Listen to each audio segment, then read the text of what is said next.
भक्तामरप्रणतमौलिमणिप्रभाणा मुद्योतकन्दलितपापतमोवितानं सम्यक् प्रणम्य जिनपादयुगं युगादावलम्बनं भवजले पतताञ्जनानां यः संस्तुतः सकलवाङ्मय तत्त्वबोधा दुद्भूतबुद्धिपटुभिः सुरलोकनाथैः स्तोत्रैर्जगत्कृतैश्चेत्तहरैरुदारैः स्तोष्ये किलाहमपि तं प्रथमं जिनेन्द्रम्। कल हमने व्याधि विनाशक चरवरज के बारे में 45वें काव्य में पढ़ा था। आज पुनः उसका उच्चारण कर लेते हैं। उद्भूत भीषण जलोदर भार भुवना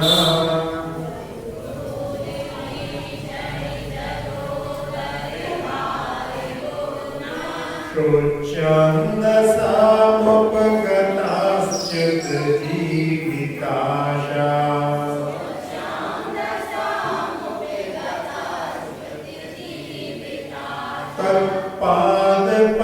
तत्पादपङ्कजरजो मृतदिग्धदेहा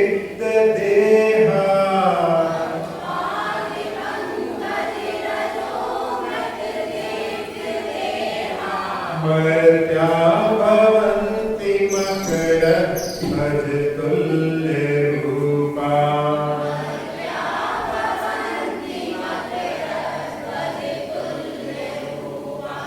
इस 45वें काव्य में आचार्य महाराज भगवान की स्तुति करते हुए कह रहे हैं कि उद्भूत भीषण जलोदर भार भुवना, भयंकर जलोदर रोग उत्पन्न होने के कारण में उसके भार से जिसका शरीर झुक गया।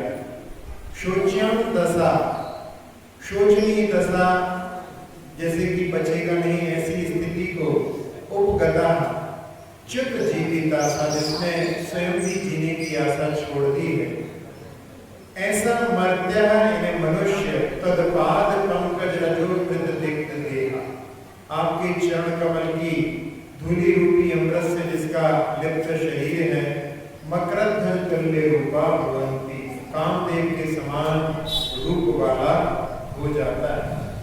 अब 46वें काव्य को प्रारंभ करते हैं। आपाद कंठ मुरु शंखल वेष्टितांगा, आपाद कंठ मुरु शंखल वेष्टितांगा,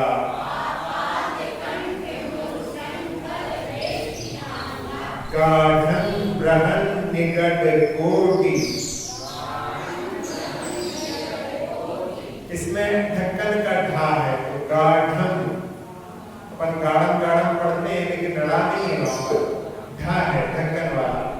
गाढ़ं बृहन् निगड कोटि निघ्रष्ट जंघा, गाढ़ं बृहन् निगड कोटि निघ्रष्ट जंघा,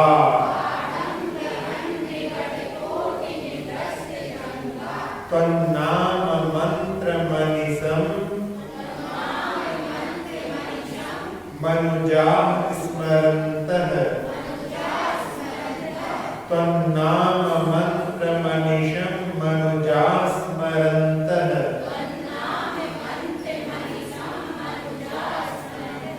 सद्यः स्वयं विगत बंध भया भवन्ति, सद्यः स्वयं विगत बंध भया भवन्ति।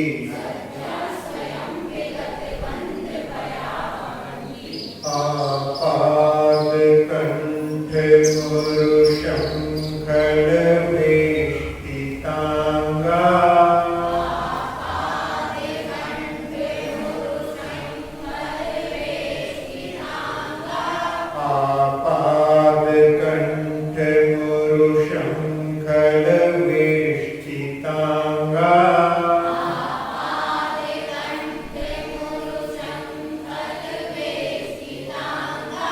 गाढं बृहन्निकटकोटिनिघष्टजङ्घा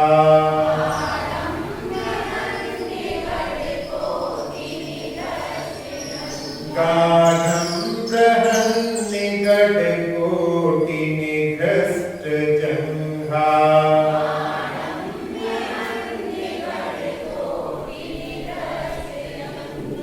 तन्नाममन्त्रमनिशं मनुजा स्मरन्तः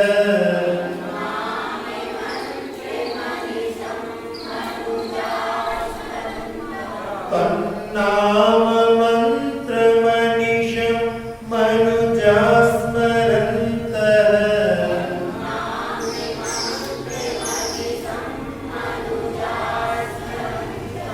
सद्यः स्वयं विगतबन्धभया भवन्ति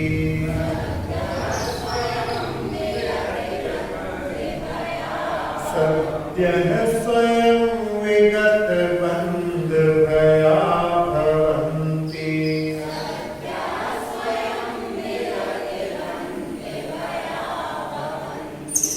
इस 40वें काव्य में भक्ति गंगा में अवतरण करते हुए आचार्य महाराज कह रहे हैं आपाद कंठम यानी पैर से लेकर कंठ तक पुरुषंखल वेष्टितांगा मोटी मोटी सांकलों से जिसके अंग जिनका शरीर वेष्टित है गाढ़म यानी अत्यंत रूप से बृहन निकट कोटि निघष्ट जंगा और जो बड़ी बड़ी बेड़ियों के कोटि होती है किनारे होते हैं उनके अग्रभाग से घिस गई हैं जिनकी जंघाएं ऐसे मनुजा अनिशम तन्नाम मंत्रम स्मरन्तः ऐसे मनुष्य अनिशम यानी निरंतर आपके नाम रूपी मंत्र का स्मरण करते हुए सत्य स्वयं विगत बंध भया भवन्ति शीघ्र ही स्वयं यानी अपने आप विगत बंध भयानक बंधन के भय से रहित हो जाते। तो इस काव्य में ऐसा वर्णन किया है जैसे भयानक कोई खूंखार कैदी हो उसके लिए ऐसा बंधन डाला गया है कि बिल्कुल पूरा बेड़ियों से जकड़ा हुआ है। वास्तव में यहाँ पर ऐसा बंधन सिर से लेकर पैर तक तो कर्मों का आत्मा के साथ में होता है, लेकिन फिर भी यहाँ पर जिस रूपक के रूप में दिया है उसको भी अपन देख करके चले तो ऐसा सिर से पैर तक जकड़ा हुआ और उसके कोटियों के माध्यम से जिसकी जंघाएं छिल गई हैं आपके नाम का स्मरण करने वाला मनुष्य जो निरंतर आपका स्मरण करता है शीघ्र ही बंधन के भय से मुक्त हो जाता है, बंधन के भय से रहित हो जाता है। कई ऐसे उदाहरण आगम में आप लोगों ने सुने हैं कि जिनके माध्यम से हम जानते हैं कि उनके बंधन में वहां पर भगवान की भक्ति बंधन से मुक्त करने में सहायक हुई। पहले भी हम सती चंदनवाला के बारे में चर्चा कर चुके हैं कि जिनके शरीर में बेड़ियां पड़ी हुई और जब श्रमण महावीर उनके पास में पहुंचे तो उनके सारे बंधन क्षण भर में टूट गए। वृषभदत्त सेठ लोहार को ढूंढने के लिए गए हुए थे उनकी बेड़ियां कटवाने के लिए, लेकिन जहां भगवान महावीर बनने वाले हैं जो श्रमण महावीर जब वहां पहुंचे तो वहां पर लोहार की क्या आवश्यकता थी, वो बेड़ियां स्वयं वहां पर टूट गई। कौशाम्बी में जब चंदनवाला बहुत सारे संकटों से बचती हुई पहुंची थी तब उस समय एक नदी के किनारे एक सफेद वस्त्रों में एक वृद्धा जो हाथ में माला लिए उस ओर जा रही थी, उसने उससे पूछा कि यहाँ पर जैन मंदिर कहाँ है? उसने कहा लाओ मैं चलती हूँ तुम्हारे साथ बतलाने के लिए। उसने कहा आप तो स्नान करने जा रही हैं, तो लेकिन नदी में स्नान करने से, जमुना नदी में स्नान करने से जितना पुण्य मिलता है उससे कई गुना पुण्य किसी को राह दिखाने से मिलता है। और चलो चलते साथ में वो ऐसी हवेली में ले गई जहां पर प्रवेश करने के बाद में पीछे का दरवाजा बंद कर दिया और जहां संगीत की लहरियों की आवाज आ रही थी। चंदन वाला उस शब्द को सुनकर के, उस दृश्य को देख करके समझ गई कि ये तो कोई निकृष्ट जगह है, निकृष्ट जगह पर ये मुझे लेकर के आई है।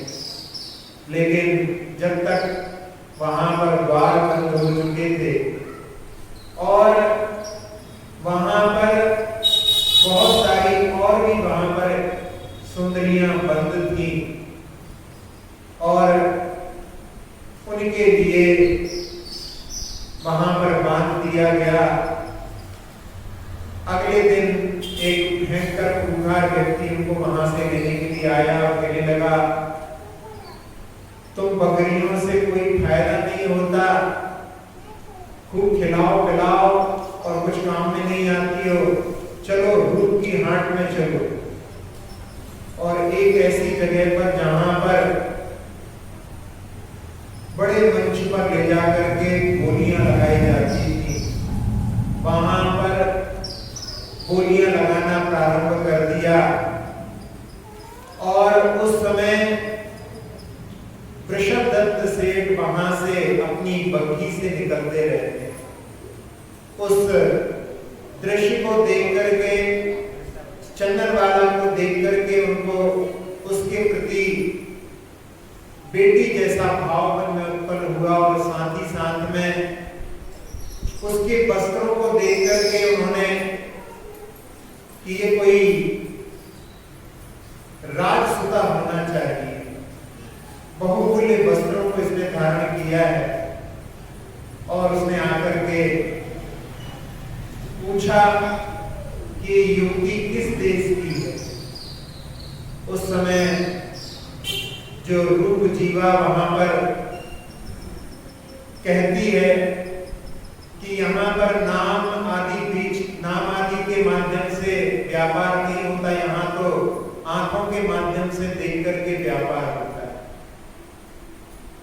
जो पसंद में आए उसको ले जाओ, यदि जचती है तो उसको अपनाओ, नहीं तो दासी बनाओ, और यदि नहीं संबंध होता तो वापस घटे मूल्य में वापस बेच जाओ। और वहां पर बहुत सारे लोग बोलियां लगाते रहते हैं। 5000 मुद्राओं में, 5000 स्वर्ण मुद्राओं में उसका वहां पर निर्धारण होता है। और उस समय में वो रूप जीवा कहती है कि अरे सेठ जी, इतने में तो आपको 5 मिल जाती, लगता है आपकी दृष्टि कमजोर हो गई। उस समय वृषभदत्त सेठ कहते हैं कि तुमने इसके वस्त्रों को नहीं देखा है, इसके वस्त्र ही 1 लाख स्वर्ण मुद्राओं से ज्यादा के होंगे। और जैसे ही वो सुनती है कि ये बड़े बहुमूल्य वस्त्र पहने, उसने अभी तक उस पर दृष्टि नहीं डाली थी, और वो कहती है कि ये सौदा नहीं होगा, ये सौदा रद्द किया जाता है। उस समय वृषभदत्त सेठ कहने लगे कि जहां का राजा शतानीक जिस सेठ का सम्मान करता हो, उसके साथ में तुम ऐसा व्यवहार करोगी तो तुम्हारी सारी दौलत रात साथ कर ली जाएगी। रखो तुम इसको भी और ये 5000 मुद्राएं भी। और जाकर के सेठ अपनी बग्घी में बैठ जाते हैं। वो रूप जीवा स्वयं चंदन वाला को ले जाकर के उनकी बग्घी में बिठा देती है। और जब बग्घी चलती है तो उस समय में चंदनवाला की आंखों से आंसू, तो वो बेटी कह करके उसको संबोधन करते हैं कि अब भयभीत मत हो। वो यहाँ पर सोचती है कि इस वृद्धा ने भी बेटी कह करके मुझे ऐसी जगह पर ले गई और ये भी बेटी कह रहे हैं, लेकिन क्या होगा। जब उसके आंसू रुकते नहीं हैं तो वृषभदत्त सेठ कहते हैं कि मैं श्रवण महावीर के दर्शन करने के लिए जा रहा था, लेकिन तुम देख गई यहाँ पर, तो अब अपन फिर कभी उनके दर्शन करने चले। और उस समय में उसके लिए लगा कि यहाँ पर सही जगह पर अब मेरा संरक्षण हो सकता है, और वृषभदत्त सेठ की हवेली में चंदनवाला पहुंच जाती है। लेकिन उनकी सेठानी को सेठ जी के प्रति मन में कि ये कहीं इसको ना अपनाने, मुझे ना ठुकरा दे। एक दिन दोपहर के समय में जब वो लौट करके आते हैं और पानी मांगते हैं, तो उस समय वो पानी लेकर के आती है और उनके चरण धुलाती है, और उसके केश जो है नीचे गिर जाते हैं। तो उस समय में सेठ जी उन केशों को अपने हाथों से उठा करके उसकी पीठ पर रखते हैं, और ये दृश्य देख करके वो निश्चय कर लेती है कि ये इसको अपनी सेठानी बनाने का पूरा मन बना चुके हैं।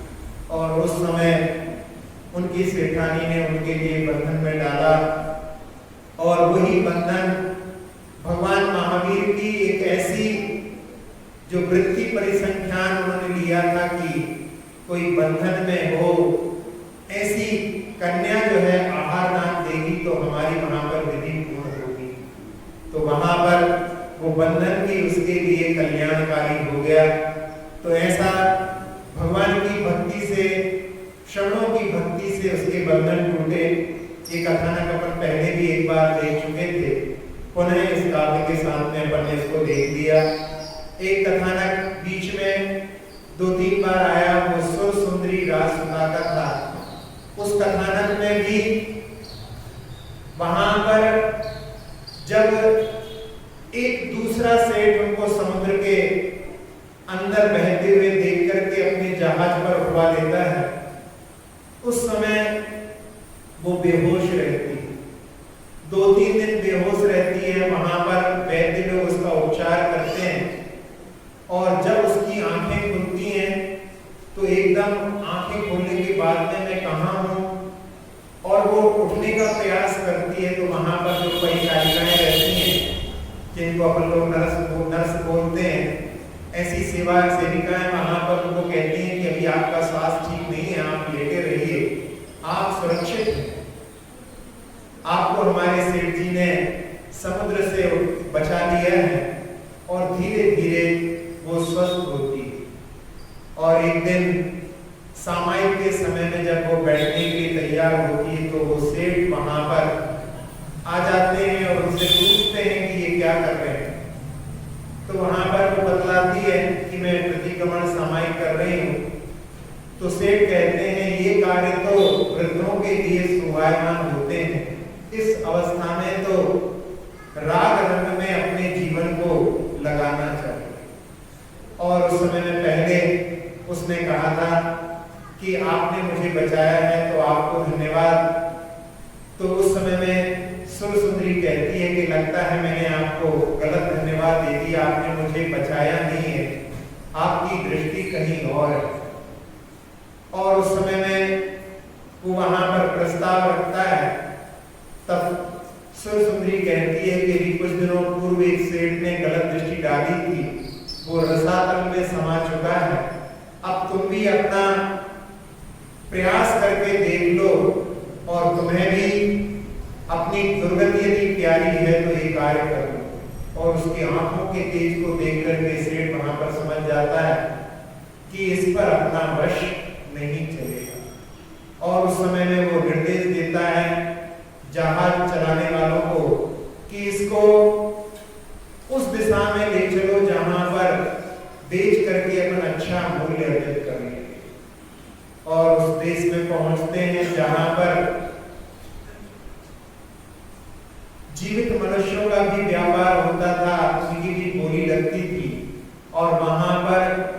जब वो लेकर के जाता है तो इसकी सुंदरता को देख करके वहां की मुख्य जो वेश्याओं का संचालन करती है उससे कहती है कि मुंह मांगा दाम दूंगी, आप इसकी बोली मत लगाओ, आप जितना चाहते हो उतना मैं देने के लिए तैयार हूं। जिसको कि आजकल के शब्दों में ब्लैंक चेक कहते हैं, वो वहां पर उसको देने के लिए तैयार हो जाती है और उसको लेकर के अपने स्थान पर जब पहुंचती है तो बहुत सारे लोगों को नगर के खबर मिल जाती है और वहां पर वो अपनी अपनी बग्घियों में वहां पर पहुंचने लगते हैं।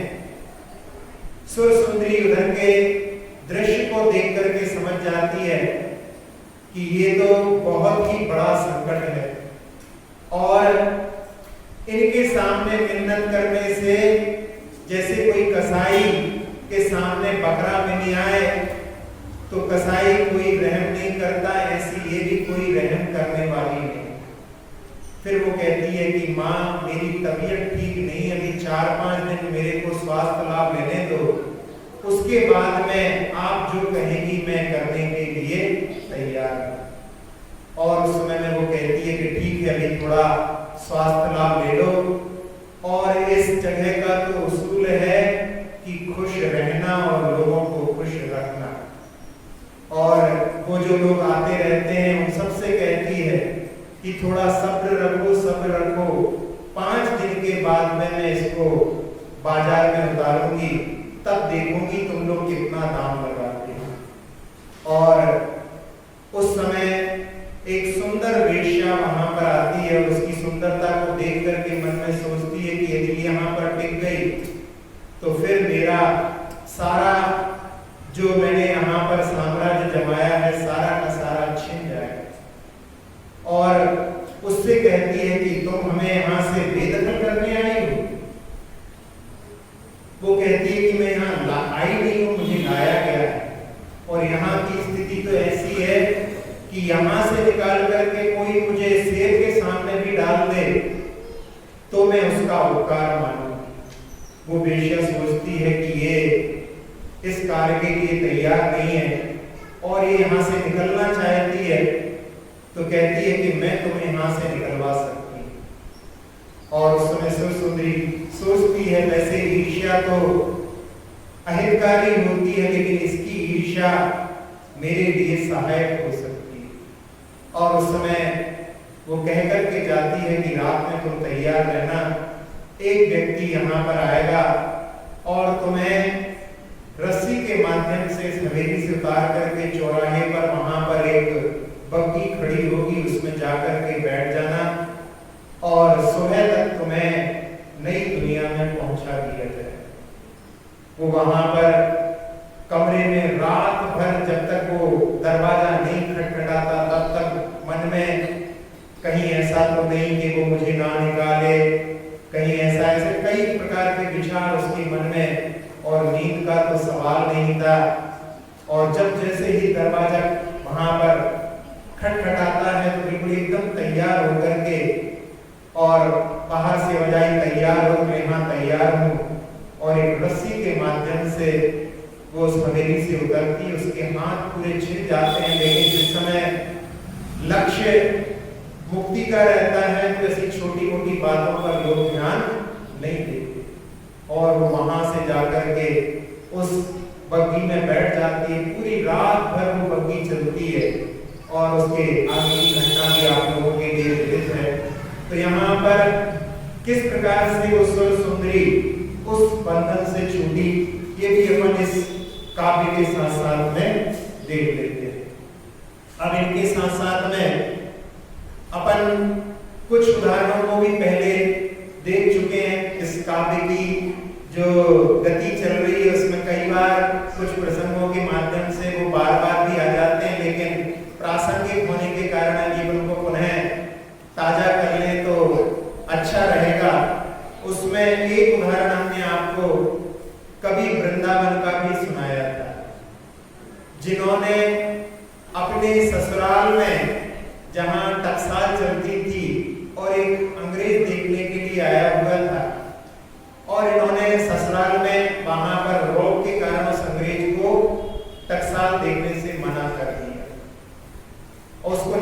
दिया और वो जाने के बाद में उसने पढ़ाई की और वो कलेक्टर बन करके बनारस में ही पोस्टेड होकर के आ गया। और जब वो आया तो उसने पता किया कि वो व्यक्ति कहाँ है। तब ये खजांची के पद पर वहां पर कार्य करते थे और उनके ऊपर झूठा आरोप लगा करके 5 साल के लिए उनको जेल में डाल दिया। और कवि वृंदावन बड़े अच्छे कवि थे, उन्होंने बहुत सारी रचनाएं, बहुत सारी पूजाएं बनाई हैं। वहां पर भी वो पूजाएं बनाते थे, भक्तियां बनाते थे और उस समय में दीन बंधु श्रीपति करनाल निधान जी ये स्तुति वो बना रहे थे।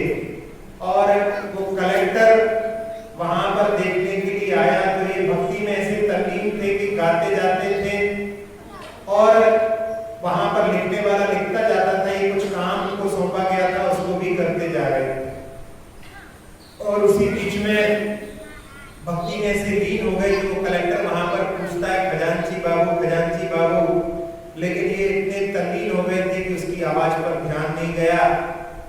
और बाद में इनके आंखों के आंसुओं को देख करके उसने उनको वहां पर बुलवाया और पूछा कि तो रोटा क्या करता था। अंग्रेज बोलते हैं तो इसी प्रकार से बोलते हैं। और उन्होंने वहां पर पूरी भक्ति वहां पर उसकी अक्सर उनको समझाई। वो बड़ा प्रसन्न हुआ, उसके मन में आया कि इनके लिए यहाँ से मुक्त कर देना चाहिए। और 3 ही दिन में फिर उसने उनके लिए जो झूठा आरोप लगा करके बंदी बनाया था उनको मुक्त कर दिया। इसी प्रकार से आप लोग एक स्तुति पढ़ते हैं, तुमसे लागी लगन ले लो अपनी शरण, पारस प्यारा मेटो जी संकट हमारा। ये किस कवि की रचना है? पंकज नाम आता है पीछे। ये पंकज एक कवि हुए हैं जिनका नाम था माणकचंद जी पाटनी। ये अजमेर के निवासी थे और इनके लिए अंग्रेजों ने जेल में डाला था। स्वतंत्रता संग्राम के सेनानी, और ये वहां पर जेल में पार्श्वनाथ भगवान की स्तुति उन्होंने वहां पर बनाई थी और उसको गाते थे। जब ये गाते थे तो सारे कैदी भी इनके साथ में गाते थे और इसको सुनकर के वहां पूरे जेल में ही भक्ति में माहौल हो गया था। भक्ति का माहौल ऐसा रहता है कि बहुत सारे लोगों के हृदय को परिवर्तित कर देता है और उससे वहां पर ऐसे माहौल को देख करके उनको वहां से शीघ्र ही मुक्त कर दिया गया। तो ये पाटनी जी की रचना, जिनका नाम माणकचंद पाटनी था, इन्होंने इसकी रचना की है।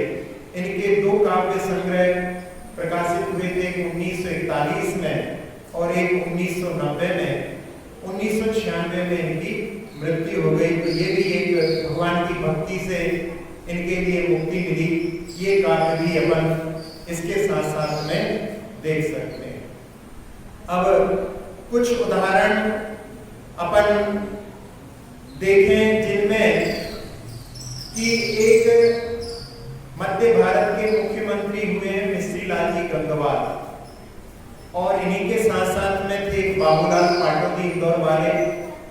दोनों को 1941 में जेल में डाल दिया गया और जब इनको जेल में डाला, जब भोजन का समय आया तो इन्होंने भोजन करने से इनकार कर दिया। दूसरी बार, तीसरी बार ऐसे हो गया तो वहां पर क्यों भोजन नहीं कर रहे? तो उन्होंने कहा कि जब तक हम भगवान की आराधना, पूजन, अभिषेक नहीं कर लेते तब तक हम भोजन नहीं करते। और उस समय में अंग्रेजों को वहां पर झुकना पड़ा कि आप लोग यहीं पर प्रतिमा को लेकर के आ जाएं और उनकी आराधना करके आप अपने जो कोई नियम है उनको पूर्ण करके भोजन करें। उस समय में भगवान की प्रतिमा को वहां पर जेल में ला करके स्थापित किया था और कुआं कोई नहीं था तो वहां पर बाहर जाकर के कुएं से पानी ला करके उनका अभिषेक आदि पूर्ण करने के बाद में उन लोगों ने अपने संकल्प को पूर्ण करके ही भोजन था। ऐसे ही एक दिल्ली के अर्जुनलाल जी थे, उनको भी वहां पर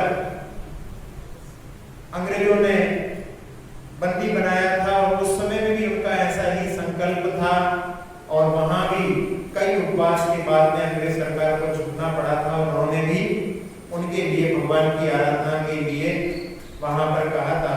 तो उस समय में भी एक पंडित जी हुए हैं, उन्होंने वहां पर प्रतिमा लेकर के जेल में वहां पर स्थापित की थी और उनके संकल्प को पूर्ण कराया था।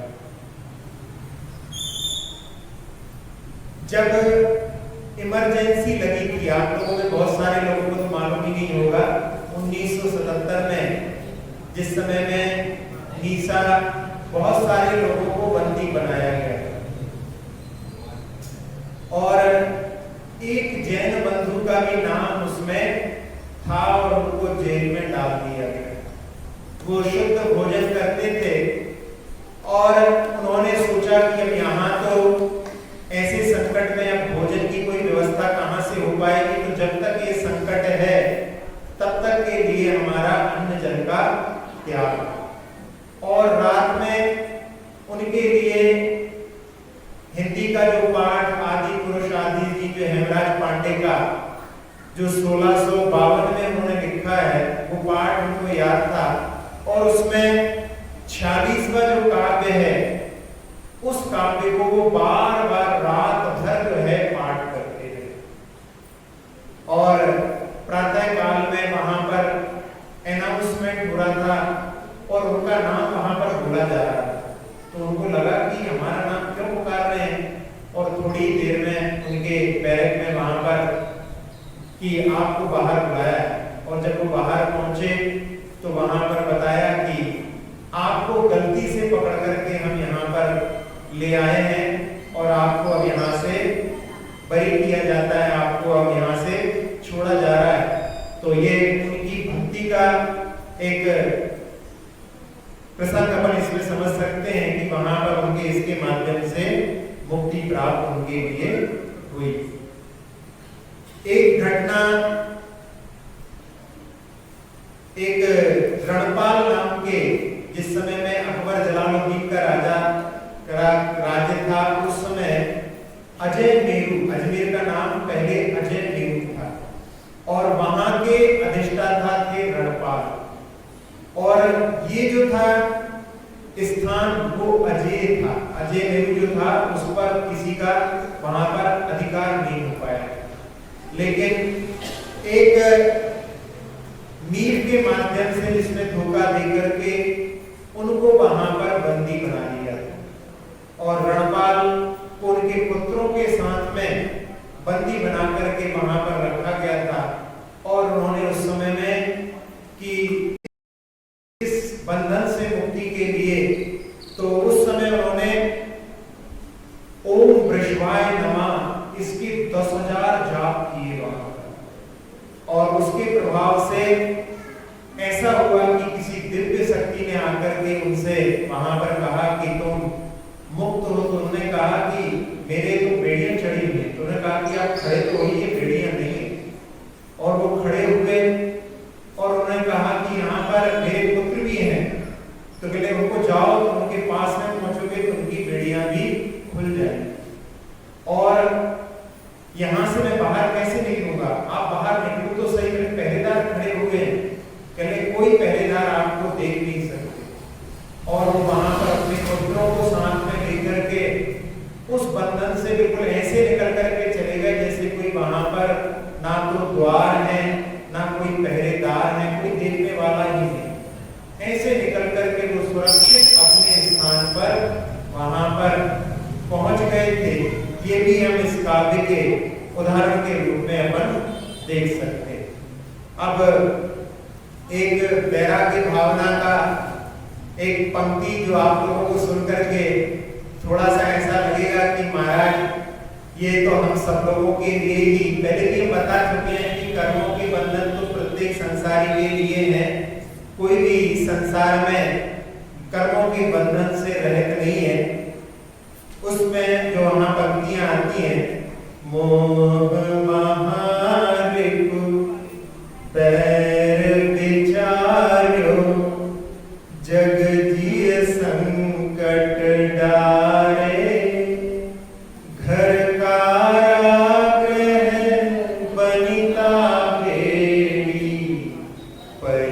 जन जन रखवारे। क्या कह रहे हैं? घर कारागृह, घर ही जेल है।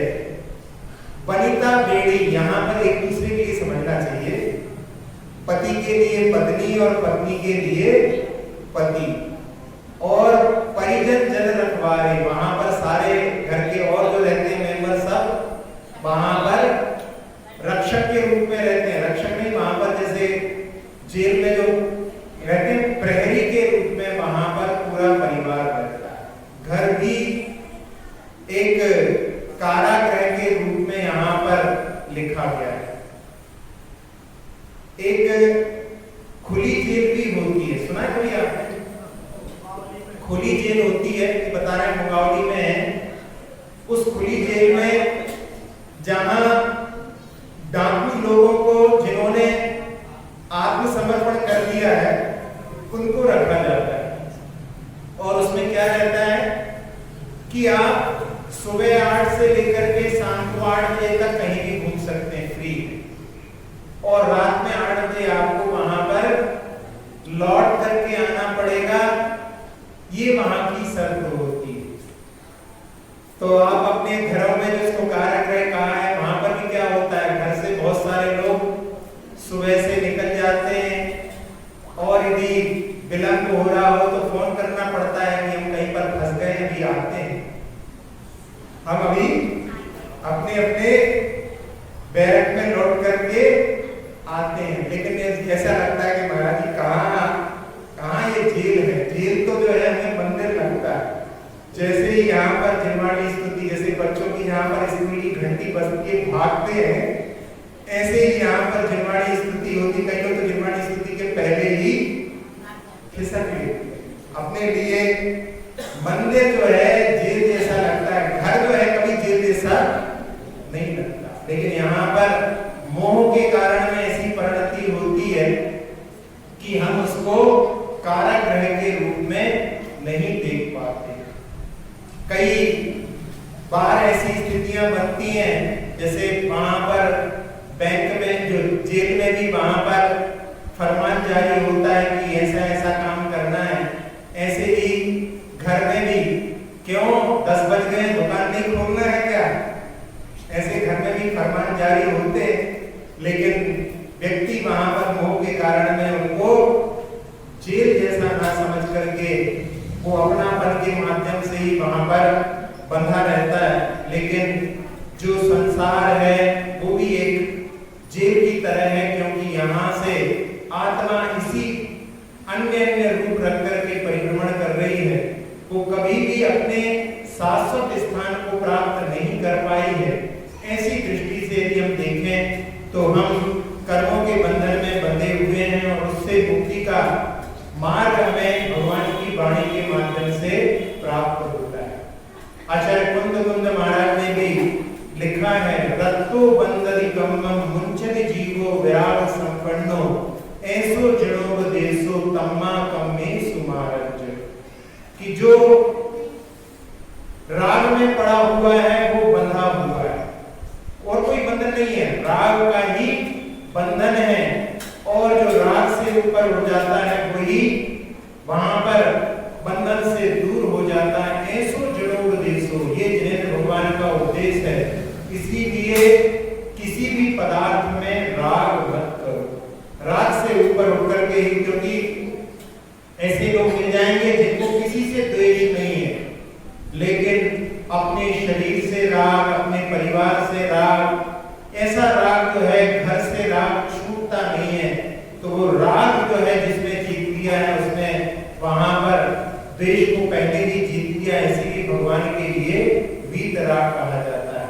तो इस काव्य के साथ साथ में ये आध्यात्मिक जो भाव है ये भी हमें यहाँ पर देखना है। अब और कुछ प्रसंगों को अपन देखें तो उसमें एक प्रसंग है साधु शांति प्रसाद जी और उनकी पत्नी रमा रानी का। साधु शांति प्रसाद जी बहुत बड़े, जिन्होंने ज्ञानपीठ नाम का जो संस्थान है उसकी स्थापना करवाई है, जिसके माध्यम से जैन धर्म के बहुत सारे ग्रंथ वहां से प्रकाशित होते हैं। भी बहुत सारे साहित्यों का वहां पर प्रकाशन होता है। बहुत बड़ा नाम है, ज्ञानपीठ पुरस्कार भी एक बहुत प्रतिष्ठित पुरस्कार माना जाता है। तो वो कलकत्ता में निवास करते थे और 1946 की बात है। उस समय में सांप्रदायिक दंगे वगैरह वहां पर उबाल के माध्यम से लोग वहां पर बड़े पीड़ित थे। दोनों कार के माध्यम से कहीं जा रहे थे और ऐसा हुआ, बरसात का समय था, कि जहां पर ढाल आया और जहां से ऊपर चढ़ना था वहां बीच में पानी भरा हुआ था और उसके कारण वो गाड़ी उस पानी में गई और वहीं पर बंद हो गई। और उसी समय में कुछ लुटेरे गुंडे वहां पर आ गए और उन्होंने चाकू के माध्यम से जो कांच लगा हुआ था उसके ऊपर वार किया। कांच टूट गया और वहां पर उनका सचिव बैठा हुआ था। उसकी जेब में हाथ डाल करके एक व्यक्ति ने रुपयों को उठा लिया और वो लोग चारों ओर से उस कार को घेर करके खड़े हुए थे।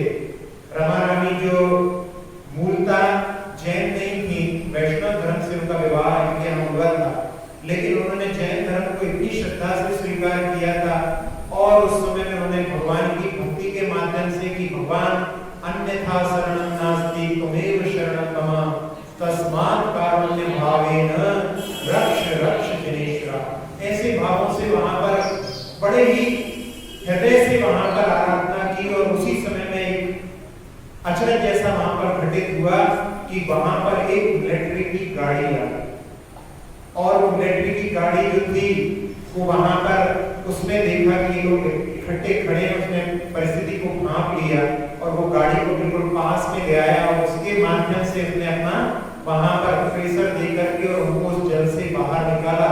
इतने में वो सारे लोग इधर उधर हो गए और उनकी गाड़ी स्टार्ट होकर के आगे बढ़ गई। नहीं तो उस दिन तो बिल्कुल मृत्यु के निकट पहुंच चुके थे और वो वहां पर भगवान की भक्ति से इस प्रकार से मुक्ति को प्राप्त हुए। एक और घटना, आचार्य शांति सागर जी महाराज नाम के दो महाराज हुए हैं। एक आचार्य शांति सागर जी दक्षिण के थे और एक आचार्य शांति सागर जी छाणी। दो महाराजियों का एक साथ में ब्यावर में एक बार जब दक्षिण से महाराज यहाँ पर आए थे शांति सागर जी, उस समय में एक साथ में चातुर्मास हुआ था। तो आचार्य शांति सागर जी छाणी जो महाराज थे, छाणी के निवासी थे, इसलिए उनको छाणी ऐसा संबोधन के साथ में कहा जाता है। और वो एक बार बड़वानी के पास में उनका विहार चल रहा था। कुछ थोड़े बहुत श्रावक उनके साथ में थे, लेकिन कुछ विद्वेषी जो धर्म से विद्वेष रखते थे वो लोग वहां पर आकर के उपद्रव करने लगे। और उस समय में महाराज ने उपद्रव देख करके उपसर्ग समझ करके और सड़क पर ही बैठ करके वहां पर आसन लगा लिया। थोड़े से जो श्रावक थे महाराज के चारों ओर घेर करके बैठ गए और वहां पर जो लोग उपद्रव कर रहे थे उनमें उनका जो मुखिया था, नेता था, वो वहां पर उसके मन में ऐसी चाल सूझी कि ये रोड पर बैठे हैं, अब इनके ऊपर ट्रक चढ़ाया जाए। और उसने वहां पर ट्रक चलाने वाले को निर्देश दे दिया कि आज तो ट्रक इनके ऊपर से निकाल दो। और वहां पर वो थोड़े से लोग बैठे, वो वहां ऐसी परिस्थिति में फंस चुके थे कि यहाँ से अब कैसे महाराज को सुरक्षित निकालें। और महाराज वहां पर ध्यानस्थ थे और वो ट्रक बढ़ रहा है महाराज की ओर। और इसी बीच में वहां पर भी एक अतिशय हुआ कि उस ट्रक का एक पहिया निकल करके अलग हुआ और वो ट्रक वहां पर दूसरी दिशा में नीचे उतर करके जाकर के एक जगह पर टकरा गया। और उस दृश्य को उसका जो मुखिया जो कि उपद्रव करने के लिए अग्रसर था, जब उसने उस दृश्य को देखा तो वो भी वहां पर एकदम आश्चर्यचकित हो गया और आकर के महाराज के चरणों में नमन करके उसने वहां पर क्षमा मांगी और कहा कि महाराज हम लोगों से गलती हुई कि हम लोगों ने आपके ऊपर ऐसा अवसर दिया। तो ऐसी घटनाएं अपन इस काव्य के साथ में अपनी दृष्टि में रख सकते हैं। अब एक और घटना जो कि आचार्य आर्यनंदी जी महाराज, एक आचार्य आर्यनंदी जी महाराज हुए हैं जिन्होंने शिखर जी के लिए बहुत सारा फंड इकट्ठा करने का प्रयास उस समय में किया था और जिनकी समाधि नवागढ़ महाराष्ट्र में हुई। नवागढ़ तीतुमगढ़ के पास है, बोला नहीं, महाराष्ट्र में है, जहाँ पर नेमिनाथ भगवान का जिनालय है, वहां पर उनकी समाधि हुई। तो वो पूर्व में जब वो अपने गृहस्थ अवस्था में थे तो उनका नाम शंकर राव नाम था और वो कलेक्ट्रेट में काम करते थे। जहां पर वो कलेक्ट्रेट में थे वो निजाम स्टेट के अंतर्गत आता था और उस समय उनके एक जगह भांजे थे, वो जालना में, वहां पर वो भी निजाम स्टेट में आता था और उस समय मुस्लिम हिंदुओं के दंगे के कारण में उन्होंने अपने भांजे के लिए पत्र के माध्यम से सूचित किया कि तुम लोग यहाँ से चले जाओ, ऐसा उनके लिए संकेत भेजा और मनमाड़ के लिए तुम्हारे लिए अच्छा रहेगा, वो दूसरे स्टेट में आता है। और पत्र उन्होंने जब भेजा तो पत्र पकड़ा गया और पत्र पकड़ा गया तो ये समझा गया कि ये हिंदू मुस्लिमों में दंगा कराना चाहते थे और ये इस निजाम स्टेट में काम करते हैं और इसी निजाम स्टेट के विरुद्ध कार्य कर रहे हैं, जिसमें खाते हैं उसी में छेद करने का कार्य कर रहे हैं और उनके लिए वहां पर बंदी बना करके और जेल में डाल दिया गया। उस समय ऐसी परिस्थिति निर्मित हो गई कि उनसे कहा कि तुम सही सही स्वीकार कर लो तो तुम्हारी सर्विस भी बच जाएगी और हम तुम्हें बचा भी देंगे, नहीं तो तुम्हारे साथ में बहुत गलत व्यवहार होगा। बड़े बड़े गुंडे वहां पर, जैसे पुलिस वहां पर उनके लिए पकड़ने के लिए, मारने के लिए एकत्रित हो गई। ऐसी स्थिति में उन्होंने वहां पर थोड़ा समय मांग करके कि हमारा सामायिक का समय हो रहा है, प्रति जैसे वो पहले से गृहस्थ अवस्था में ही, और उन्होंने सामायिक का समय मांग करके कि हम थोड़ी समय के लिए ध्यान करना चाहते हैं। तो वहां पर कुछ मुस्लिम लोग थे तो कहे कि ये इसके नमाज का समय हो गया है और ये आखिरी बार खुदा से कुछ गुजारिश करना चाहता है, इसलिए इसको थोड़ा समय दे देना चाहिए। तो ऑफिसर से पूछ करके उनको समय दे दिया और उस समय में उन्होंने जब सामायिक करने का प्रयास किया तो परिवार आदि की चिंता के माध्यम से उनका सामायिक में मन नहीं लगा।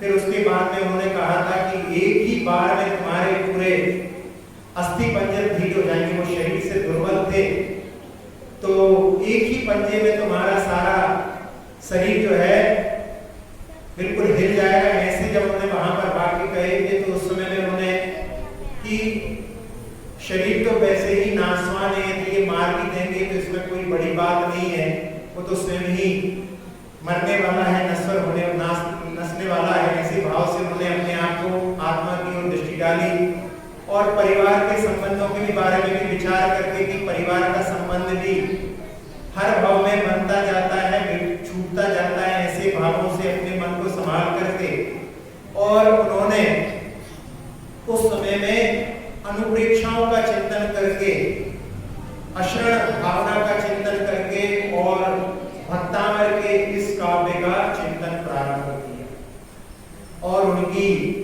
सामायिक पूर्ण नहीं हो पाई थी उसके पहले ही वहां पर दरवाजा को खटखटाने लगे और जब इनकी सामायिक पूर्ण हुई तो वहां पर कि आपका नमाज पूरा हो गया, दरवाजा खोलिए।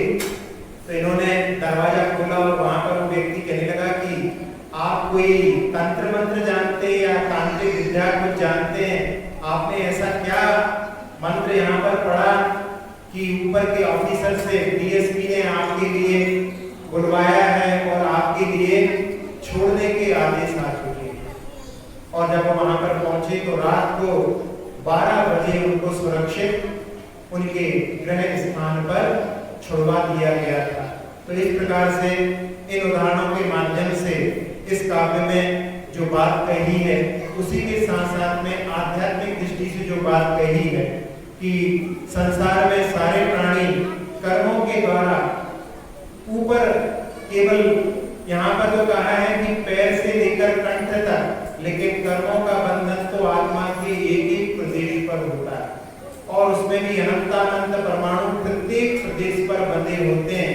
ऐसे भावों से कर्मों के बंधन के लिए भी मुख्यता से यहाँ पर अपने को आध्यात्मिक दृष्टि से भाव लेकर के कि इस संसार से मुक्ति, कर्मों के बंधन से मुक्ति भगवान की शरण के बिना ही नहीं हो सकती।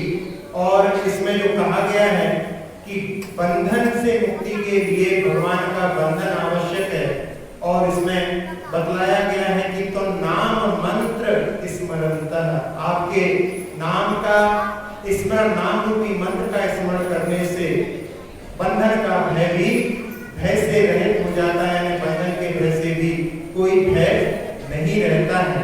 अब अपन इस काव्य के पद्यानुवाद को भी देख लेते हैं। स्तोत्र निराला,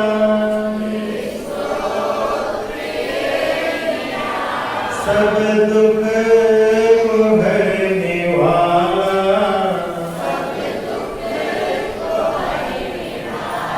आओ पढ़े भक्तामर, प्रभु गुण की है ये माला, स्तोत्र ये निराला,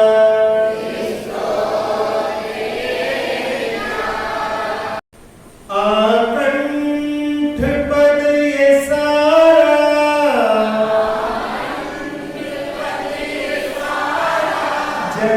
जंजीर से बंधा तन,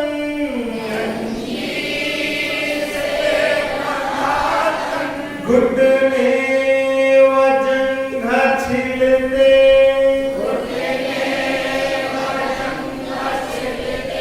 प्रभु नाम मंत्र सुमरन, से शीघ्र टूट जाती,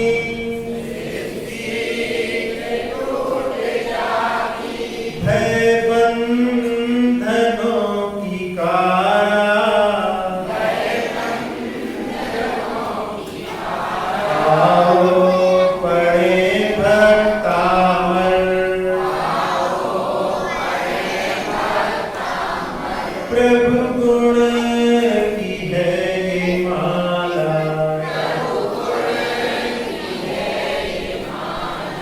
स्तोत्र ये निराला,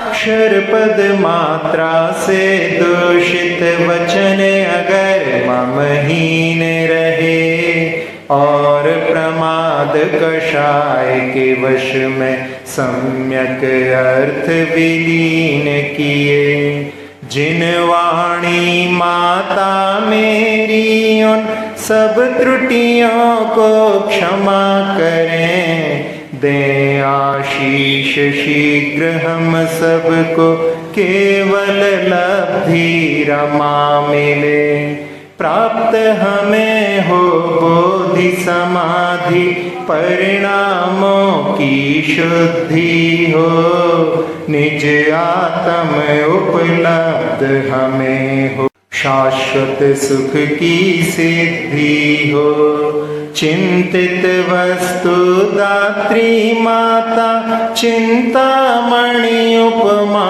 भाती, करो वंदना पूर्ण विनय से चरण रखूं मैं ये पाती, कर जिन वाणी स्तुति तन की ममता टार, महामंत्र का जाप अब सभी जपें नभ बार।